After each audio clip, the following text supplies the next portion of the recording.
Gracias por acompañarnos y son 8:30 pasadas, a las 9 ya te vas derecho para la Plaza de los 33. Sí, sí, vamos ahí a la Plaza de los Bomberos a encontrarnos con todo el mundo. Creo que va a ser muy grande porque hay mucha expectativa con la movilización de hoy.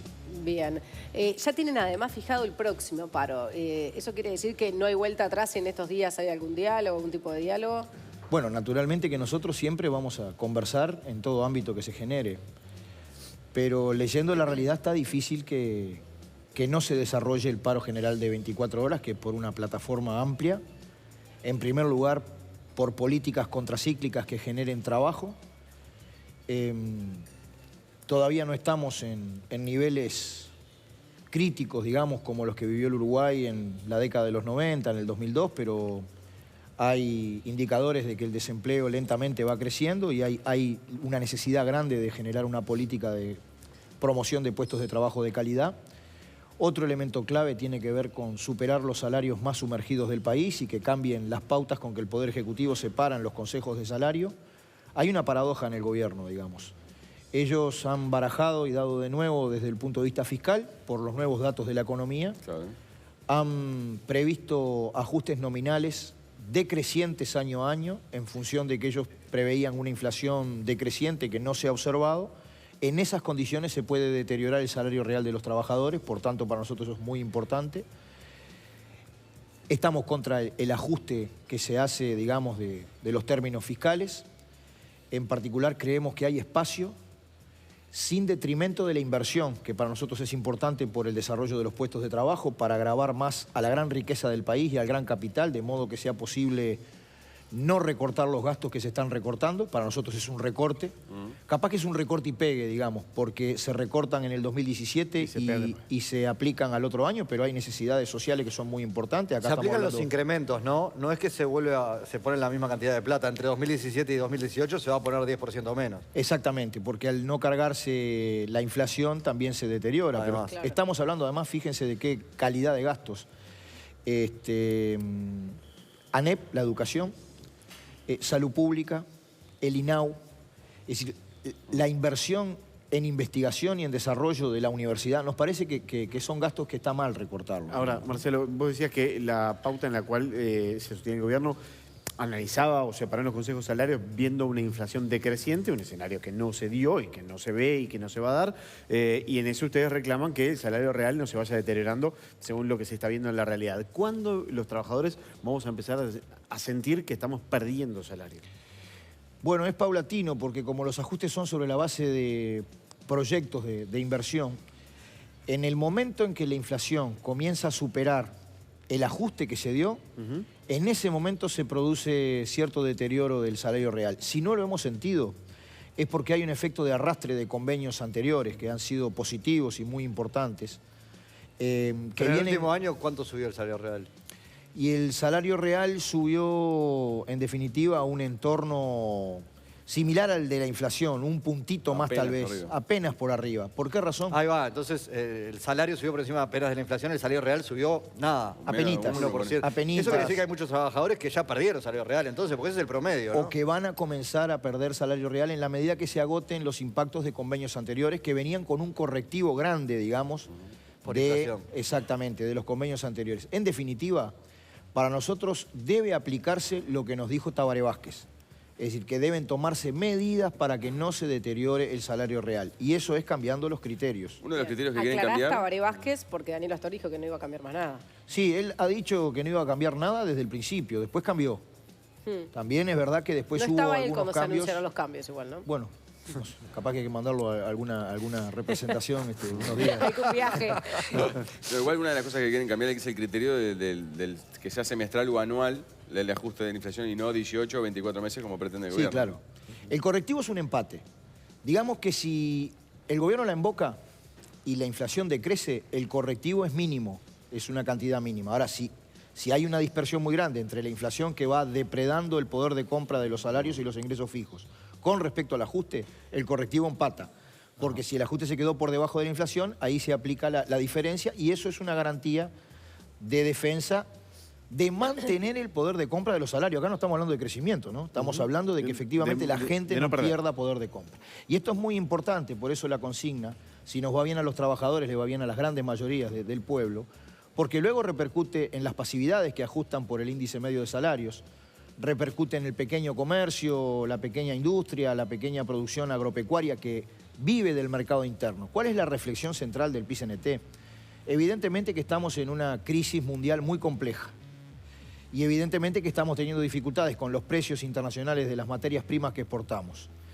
¿De qué manera se pueden atenuar o compensar esas dificultades? Mejorando la demanda interna a través de la inversión pública, a través del salario, a través del trabajo, de modo que la cosa no caiga, ¿no? Te quería preguntar una cosa. Son partidarios de la inversión pública, de la inversión de las empresas, del Estado, pero el equipo económico y el gobierno en parte aducen que el deterioro que se dio en la economía fue por el gasto fuera de control precisamente de las empresas públicas. Entonces, ¿cómo contraponer una cosa con la otra? Si el gobierno dice, han gastado demasiado y se desajustó todo, hemos gastado demasiado y todo se desajustó, y por otro lado, está bien el planteo de ustedes de decir las empresas públicas deben invertir para reactivar. Nosotros no estamos con el despilfarro, digamos, pero hay que ver qué es gasto y qué es inversión, porque también es cierto que muchas empresas públicas hacía décadas que no invertían nada. Cuando una empresa productiva no invierte, está desinvirtiendo, porque se deterioran los equipos, porque en definitiva no se renueva tecnológicamente la empresa y queda en una posición menor. Yo pongo un ejemplo. Hay toda una inversión ya hecha en las maquinarias necesarias para la planta de Portland de ANCAP, que esas máquinas ya se importaron, ya se hizo una parte de la inversión, pero están ahí depositadas en Paysandú y se están depreciando, se están deteriorando, se van oxidando, se van deteriorando. Claro, no si hubiera una inversión de un entorno de 90 millones de dólares, eso generaría en forma inmediata 600 puestos de trabajo en la obra de instalación de esas máquinas. ¿Y qué es lo que desarrollaría esa inversión? Es que no se pierde la inversión que ya se hizo. Entonces, yo creo que no podemos jugar tanto a la chique. Ese es el planteo. Lo que pasa es que muchas de las inversiones de ANCAP terminaron dando pérdida en sus resultados operativos, ¿no? Entonces, y vuelvo a poner 90 millones de dólares en un proyecto de ANCAP que después no sé si me va a dar ganancia. Bueno, pero eso hay que ver, incrementa el déficit. Hay que ver ahí el plan de negocios, el plan de venta. Claro. Yo repito... Pero ¿no ha sido más importante la inversión extranjera que la inversión pública en los últimos años para el crecimiento? Y esa inversión extranjera tiene mucho que ver con que las cuentas se mantengan en orden, que eso es lo que por lo menos Astori plantea, ¿no? Nosotros no despreciamos ningún tipo de inversión. Ahora, también somos claros en esto. El modelo, la estrategia, basada en las dos caras de una sola moneda, y son los altos precios internacionales de las materias primas, es decir, de nuestros recursos naturales, que atraen flujos de inversión extranjera directa, se puede estar agotando. Ajá. En ese sentido... Funcionó muy bien para los trabajadores, ¿no? Aumento de 50% fue importante, del salario en los últimos 10 años. El modelo ha sido, bueno, tenemos precios altos de las materias primas, básicamente por la demanda china, y eso trae flujos de inversión extranjera directa. En Uruguay la inversión extranjera directa no viene por la mano de obra. Hasta por razones demográficas somos un país que tiene la población que tiene. Cuando esto empieza a agotarse, es el Estado el que debe cumplir un rol inversor más grande, al revés de lo que se sostiene por parte del Ministerio de Economía. No gasto a cualquier precio, no despilfarro, pero algunas inversiones estratégicas deben dinamizarse porque hay que generar trabajo. Si no, los efectos son peores. Se genera recesión, se generan más problemas fiscales. Marcelo, es al revés. ¿Qué respuesta les han dado? Bueno, por ahora ha habido una posición sumamente intransigente del gobierno, yo lo quiero decir. Es cierto que entre el proyecto original de ajuste fiscal y el actual hubieron ahí algunos avances, digamos, pero el centro del planteo del movimiento sindical todavía no ha sido contemplado. Todavía se sigue grabando bastante más al trabajo que al capital. Si se retocan las franjas del IRPF, yo me pregunto, ¿el capital es intocable? ¿Es que no podemos cambiar el IRAE? Fíjate cuál fue el planteo nuestro, pasar de un 25 a un 30% en aquellas unidades productivas, empresas que tienen ganancias extraordinarias. ¿Es que alguien se va a ir por este cambio? No, pero capaz que echa un par de trabajadores. Bueno, pero para eso tenemos... Eso es los argumentos que da el gobierno, ¿no? Dice, ¿por qué no subir? No, porque si ahora tocamos el capital, capaz que el capital ajusta por el lado del trabajo, ¿no? Es una historia conocida. Para eso también se decía eso antes de la instalación de los consejos de salario, se decía eso antes de la ley de libertad de... Siempre se dice eso, ¿no? Es el cuco, Ellos cada vez que aparece alguna posibilidad que los toquen, enseguida, ¡ay, horrible! Entonces yo creo que hay que abrir una discusión que permita llegar a acuerdos y avances que tienen que ver con el proyecto de país, no solamente con la coyuntura, porque Sí es evidente que hay una crisis mundial muy importante, que las cosas en la región están complejas. El problema es cómo hacemos los uruguayos para generar trabajo de calidad y una estrategia de desarrollo que nos saca a todos para adelante, ¿no? Hoy tenemos el paro parcial, el 14 el paro general, y ha habido varios paros, ¿no? El tema de la educación, por agresiones a maestros, en otros ámbitos también. Y fue un primer año de gobierno de Vázquez con mucha movilización también. ¿No temen desde el PIT-CNT que pierda fuerza la herramienta del paro en algún momento? Para la población en general, capaz. Bueno, lo que pasa es que no repercute de la misma manera, pero por cada paro con movilización que hay, en forma previa se desarrollan múltiples acciones que son sin paro, digamos, múltiples procesos en los cuales hay acciones de los sindicatos, digamos, que tienen que ver con la negociación colectiva, hay acciones de los sindicatos que tienen que ver con la difusión de las propuestas, hay acciones, por ejemplo, para que se desarrolle el control de precios, que es una parte importante, digamos, del problema de la inflación. Nosotros tratamos de no abusar de la herramienta del paro, pero en algunas instancias es la herramienta que le queda a los trabajadores.